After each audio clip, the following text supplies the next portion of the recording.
La liberté que pourra avoir le Saint-Esprit de travailler en nous sera le test et la confirmation de sa présence. Voyez ce que l'apôtre dit ici. Où est l'Esprit du Seigneur? Il y a la liberté. 2 Corinthiens 3, 17.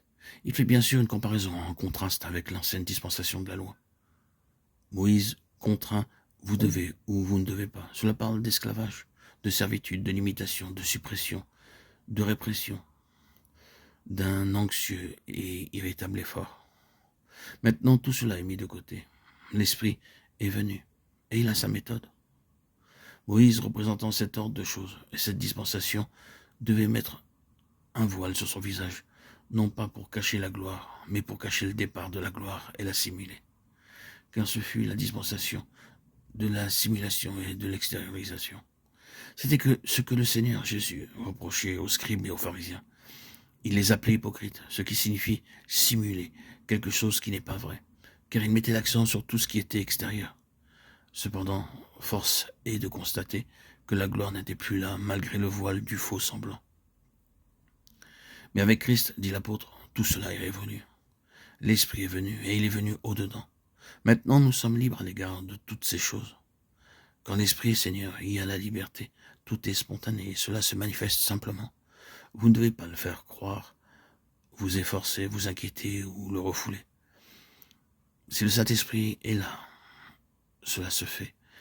Et qu'est-ce qui se produit? La gloire du Seigneur, qui est la perfection de son état d'homme accompli, se manifeste et s'exprime elle-même en nous spontanément. C'est la vie de l'Esprit. C'est la vie chrétienne normale. Il y a quelque chose d'anormal si cela va au-delà ou en deçà de cela. Mais le normal, c'est que l'Esprit Saint, en se frayant une voie, manifeste le Christ de plus en plus dans nos corps mortels. Ainsi, c'est le travail du Saint-Esprit qui est le cœur de tout cela. Le Saint-Esprit a pris entre ses mains la responsabilité de tout cela. Vous et moi, nous ne devons pas nous efforcer d'être comme Christ, avec tout le respect dû à l'égard de Thomas Kempis. Ce n'est pas une imitation de Christ dans le sens de quelque chose que nous nous efforçons de reproduire. Pour un véritable enfant de Dieu qui remet les choses délibérément dans les mains du Saint-Esprit, il est aussi naturel de devenir de plus en plus comme Christ que de respirer. Il ne s'agit donc pas de discuter si vous allez respirer, ni de savoir combien de fois vous allez reprendre votre haleine, ou si ce que vous allez respirer maintenant, vous allez l'économiser pour plus tard, et en faire une théorie. Non, vous le faites tout simplement sans y penser. C'est aussi naturel que cela, parce que le Saint-Esprit est notre souffle, notre vie.